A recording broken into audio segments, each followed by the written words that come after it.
Hey guys, what's up? Bisectatron here from OneHive Gazette, here with the next video, and this one is a defensive video. For those of you Town Hall 9s out there, you guys probably have been getting hit by a lot of air attacks, specifically LaLoon.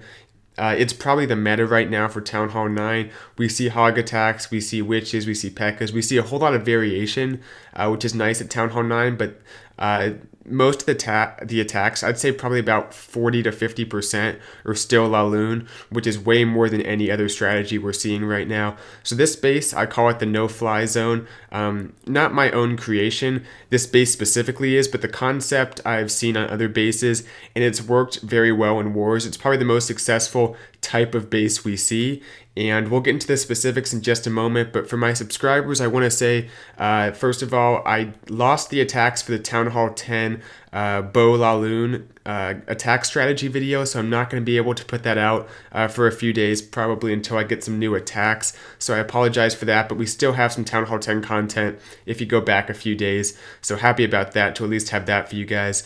And also tomorrow, the iTunes gift card giveaway for the Braden Whitman subscribers, and the survey results are coming out tomorrow. I'll be looking for that. But getting back to this video, let's get specific. We'll go through each attack strategy that's pretty popular right now. We'll go through different elements of the base, kind of how everything shapes up. So let's get right into it. First and foremost, like I said, this base is primarily designed to be anti-Lava Hound and Balloon, any kind of LaLoon based attack. So what it does is it divides the base into two divisions. Up here, and that's going to pop up, but up here we have the very heavily air targeting defenses, but no air defenses. So that makes it so there's not going to be any Lava Hounds sitting here. So whatever's in this area has to be untanked. The bottom here is where all the air defenses sit. Keeping in mind, we want these two to be in range of each other, so a Lava Hound will be targeted by both of them if they do try to use LaLoon. But the thing is here, if the attacker wants to try to take out this bottom part of the base with LaLoon, they're getting all four of your air defenses, but they're not really getting any air targeting defenses. All the cannons are down here. Pretty much all there is a few wizard towers. We'll talk about why they're there in a second. The mortars make it a little bit harder to get in there. It delays everything. We do have a few seeking air mines just in case they do try to use LaLoon. And even these air defenses, very exposed, but what are they going to do? Are they going to drop some hogs to take it out? It's just not worth it to invest LaLoon down here, even with these air defenses exposed. You're getting the air defenses, but the main defensive power in terms of air is up here. We have all the archer towers. We have pretty much all the Teslas. We actually have a troll Tesla, which I'll talk about in a moment. But pretty much everything's up there besides a few wizard towers. And that makes it really hard for the attacker to use LaLoon because it's splitting up how they want to do it. The main thing, the reason LaLoon is so powerful is when those Lava Hounds sit and get targeted by everything that's not the air defense, but the Expo, the Archer Tower, the Wizard Tower, they soak up all the traps. That's when it's really dangerous, and that's how it can wreck your base. So by splitting it up like this, that makes it very difficult to use LaLoon. The air sweepers are down here. It's better off using them down here than up there. We want to make sure it's not too easy to roll over this base with LaLoon because it's only air defenses. We need that extra help to make sure it's not too easy, and that way it ensures that there's really no way you can use LaLoon. If you guys have ideas, I'm always happy to check them out in the comments, but I think this base is pretty anti-LaLoon. So the question becomes, okay, it's kind of a weird design. Does that make it susceptible to other attack strategies? And maybe more so than another base, but it's still pretty solid against most other attack strategies, and we'll just kind of go through them. We have hogs, are probably the second most common. I think new attack strategies are emerging that might take over popularity from hogs, but for the most part, hog-based attacks are still very popular, specifically the stoned hobo, the golem-based attacks like that. The one thing this base has is it's difficult to get the queen, but get the rest of the base taken out at the bottom here, because this bottom part of the base is very much anti-hog. So the attacker has to take out your queen. The king's up here as well. Your heroes can take out the hogs very quickly, so they don't have much of a choice. Their kill squad has to engage this part of the base at some point, Because of that, their kill squad is going to be in that area, and this compartment right here, this middle compartment with the expo, makes it very difficult to bring the golems and everything from that side of the base down to this side of the base. They have to invest an enormous amount of spells and stuff. It's a huge investment. So it makes it so the hogs are going to have to deal with this on their own, most likely. That's what you want, because this part of the base is very much anti-hog. Cannons actually do more damage than archer towers when they're the same level, and because of that, they're stronger against hogs. They have much more hit points. So cannons are often thought to be equal to archer towers, but when it comes to dealing with hogs, the cannons are going to be a lot more effective. So you have all of your cannons down here. You have the bomb tower. You have 3 out of 4 of your giant bombs. This one's pretty much, down there, but these two definitely are going to hit the hogs at some point, these two right here. You have 4 out of your 6 spring traps, a few little bombs. The wizard towers, I put 2 down here because they actually are pretty solid against hogs. They have a decent amount of hit points, and they got a damage buff a little time back, so they do deal a good deal of damage to a group of hogs with that splash damage. So another good thing to have in there.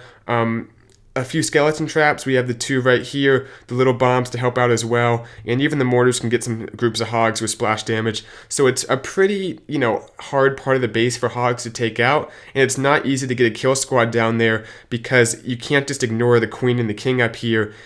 The attacker has to prioritize and make their kill squad cover this part of the base first to take out those heroes. So that's kind of why it's strong against hogs. Probably not the strongest anti-hog base, but it has stuff going for it, and I think because of that, it can help hold up pretty well. Moving on. A few mass attacks like mass Valks, the P.E.K.K.A.s, even witches, just kind of the overpowering attacks. Those can be tricky, and this base, I don't know. It's hard to predict how any base fares against those attacks because they are a bit of luck, and it's hard to predict. But a few things this base has going for. One, there's that disconnect, that kind of buffer space between the top half of the base, or the air covering part of the base, and then this part of the base down here. There's that buffer, which makes it hard for Valks or anything to make their way through. They're typically going to fan out towards this area or towards that area, so that can screw up the attack a little bit. It won't necessarily mean you'll survive the attack, because they can still get lucky if they go to the outside. You guys have probably seen that a lot, but that you have a better chance if they don't just storm through your base like that. So that's definitely one thing that helps. Also, notice how these compartments are oriented. They're kind of all parallel to each other, and they're going into the base, like down the base, not across the base, if that makes sense. You can see same thing on both sides. They're going from up there to down there, down the long side of the base. That's how they're oriented, and that's to give a little more integrity to each part of the base. It makes it so the attack has trouble just kind of going from that side to that side, because typically a long base like this is kind of a rectangle. It can be a little bit risky because the troops can just kind of go through like a wave. There's nothing really flanking them. So by having the compartments oriented like that, it prevents that by shutting off certain parts of the base from each other, even if they're technically on the same side of the moat, with the moat being this area and there. So this archer tower is pretty set off from this archer tower, which is pretty set apart from this archer tower. There's those lines in between, and that makes it difficult for mass attacks, or really any attack in general that tries to take out the entire half of the base, either that half or that half. It's difficult because they can't really come across and get the entire thing in one coherent push. So that's a little bit more of a leap of faith. You kind of have to believe me on that. But like I've said, these bases hold up pretty well. I've seen a number of attacks on bases similar to this in our wars. Okay, moving along. Dragons are probably another concern you guys might have. Whenever you see the air defenses in one place and the air targeting stuff in the other, people think, get the queen going in this compartment. And that actually might be an effective thing to do. As I look at this base right here, is to try to wall break the queen in here, have her just walk in and take out all 4 of these air defenses from this compartment. That probably is feasible. There is the air sweeper to contend with, which will make the attacker have to invest quite a few rages. There is some HP as a buffer. There's a lot of buildings that have to be taken out to funnel her into the base, but that is doable. And maybe ideally there'd be some walls going across here like this to kind of prevent her from getting deep and getting all 4 of the air defenses taken out. I think that's one adjustment I might make looking at this base, is have some walls going along here to prevent the queen from doing that. But even if a kill squad or a queen walk or whatever does take out these 4 air defenses, it's important to put a few seeking air mines on this side of the base to take out dragons, because dragons, you know, they're tanky, but they're not like lava hounds, and they're going to go down pretty quickly. There is a little bit of HP in here to try to help out. Most of the HP is at the bottom. I think that's the best bet, but there is some HP at the top here, and that can help a little bit. But with so many air targeting defenses, and they can't really drop a lava hound because it'll run all the way over here out of range of most of these defenses on this side, so that the attacker doesn't have anything besides those dragons. And if they only have like 5 of them and no spells to help out, that's going to be difficult to take out this entire part of the base with all these air traps. Put the red air bombs here. Trust me, that's going to be a good idea. They're much better spent on that side of the base. So I think dragons are tricky, and by nature they always are hard attacks to do, because dragons can get weird on you. They can take a lot of time to go through a base. There's just so many factors with dragon attacks that make it difficult. And if someone gets a 3-star with a dragon attack, you know, good for them. They had a nicely planned attack, but those tend to be tough to do. And if you're forcing someone to use dragons on your base, unless it's like an easy dragon base, you're doing something right, because that's not the most reliable attack strategy, even with the slight dragon buff we saw. Moving on, I already talked about the orientation of the compartments. I had that written down. The Tesla farm, or the lack of the Tesla farm in this case, I have them spread out. You can do a Tesla farm. I don't think this base works as well with the Tesla farm, because you want to spread out this damage in this part of the base here. But there are the fake locations behind this town hall. People put Tesla farms behind their town hall so much. So that's something that works out well, and it'll fool a lot of attackers, especially with this next compartment being pretty empty with the 2x2s in there. There's a lot of places for Teslas. Same with the other side of the base. I do have a troll Tesla, by the way. I think it's a good idea at Town Hall 9. People hate seeing that, but sometimes you got to play a little dirty to get the first attack defended. I think it's still a good idea for quite a few of your bases within your clan. So Tesla farm, or the lack thereof, with the fake Tesla farm locations. We have the giant bombs, which I want to talk a little bit more about.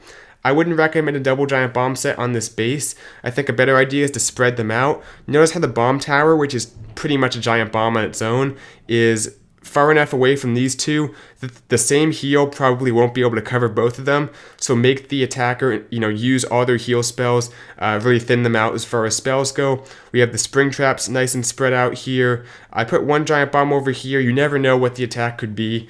You don't want to, probably put all 4 of the giant bombs on one side of the base, although it's probably an option you could take if you really want to sell out for defending against hogs on this side of the base. But yeah, most of the spring traps, these little bombs help as well. They actually do a pretty good amount of damage, so I threw those in there. Skelly traps, also very helpful, and I put them on this side of the base as well. You could slide this down even more if you wanted to. It's, up to you. It's probably going to be your base you're designing, unless you copy this one, which is up to you. I don't mind when people copy the base. It's, if you don't have time, this is probably a good base to use, and it hasn't been used before. I just built it tonight. So last few things, HP, like I said, most of your high HP buildings in terms of storages and stuff, put them on this side of the base here. That's going to be your best bet, because a queen walk could be pretty damaging, because these air defenses can be targeted directly by the queen, so the healers won't get taken out by them, which makes queen walks pretty viable on this side of the base. So I put some HP to stop that, especially to try to stop the potential queen charge for all 4 of these air defenses, which, like I said, I'd recommend after looking at this base, try to take a few walls from somewhere else. It's pretty durable. All you need is like 5, and have them go across like that to block off the air defenses a little bit better. That's going to be your best bet in terms of defending that queen charge, baby dragon, or dragon attack or whatever. Baby dragons actually could be something on this base, But even baby dragons, they don't have as many hit points as dragons, and they're going to go down pretty quickly to all these defenses, especially if they're clumped up, because they won't do as much damage, won't be able to go through the base as fast if they're in a mass number. So that's another thing that I don't think will be that effective against this base. Like I said, it'll have a chance. This base is mainly to defend against LaLoon attacks, but it's pretty solid against every other attack, as you guys have heard me talk about. Lastly, in terms of CC troops, I wouldn't recommend Lava Hound or Golem or stuff like that. I think those big troops are not the best meta at Town Hall 9 right now. It is lurable, by the way. Just keep that in mind if that has any impact on your decision. I typically recommend bringing a dragon with like a Valk or something, or the baby dragon with the Valks, something like that. That does some splash damage, has a relatively high HP, but also deals out some pretty high levels of splash damage. So think about doing that. But really up to you on the CC, whatever you find works best.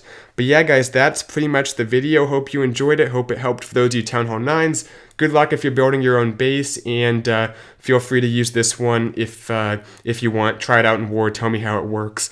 Let me know what you guys think in the comments, and I'll be sure to look in there, try to answer some of them, talk with you guys about the base, because I'm interested to see what you guys have to say. But yeah, this is the no-fly zone at Town Hall 9. Hope you guys liked it, and I'll see you guys tomorrow for the gift card giveaway and survey results. Be sure to watch that. See you guys then. Bisectatron out.